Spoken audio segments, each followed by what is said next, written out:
اسلامی تعلیمات اور ہمارے بزرگوں کے تجربات کی روشنی میں یہ بات سامنے آتی ہے کہ بعض چیزیں اگر گھروں میں موجود ہوں یا ان کا غلط استعمال ہو رہا ہو تو وہ رزق میں تنگی، بے برکتی اور پریشانی کا سبب بن سکتی ہیں۔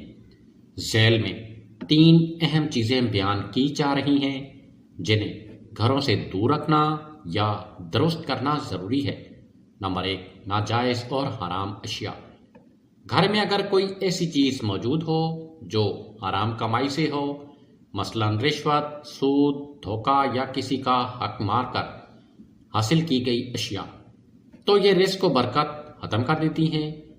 علماء کے مطابق حرام مال صرف دولت ہی نہیں بلکہ سکون قلب، صحت اور اولاد کی خیر کو بھی متاثر کرتا ہے۔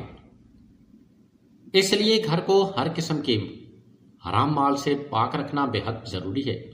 نمبر 2، گندگی اور بے ترتیبی۔ ایسے گھر جہاں صفائی کا اہتمام نہ ہو، کچرا جمع رہتا ہو، غیر ضروری اور ٹوٹی پھوٹی چیزیں بھر دی جائیں، وہاں فرشتے رحمت کے آنے سے رک جاتے ہیں۔ صفائی نصف ایمان ہے اور پاکیزگی ماحول میں رزق میں وسعت کا سبب بنتا ہے۔ اس لیے فالتو سامان، ٹوٹے برتن، بیکار کپڑے، گندگی کو فوراً گھر سے نکال دینا چاہیے۔ نمبر 3، گناہوں کے ذرائع۔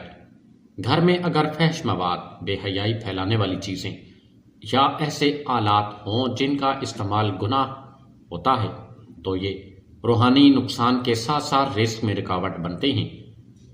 گناہ اللہ کی ناراضگی کا سبب بنتے ہیں اور اللہ کی ناراضگی برکت چھین لیتی ہے۔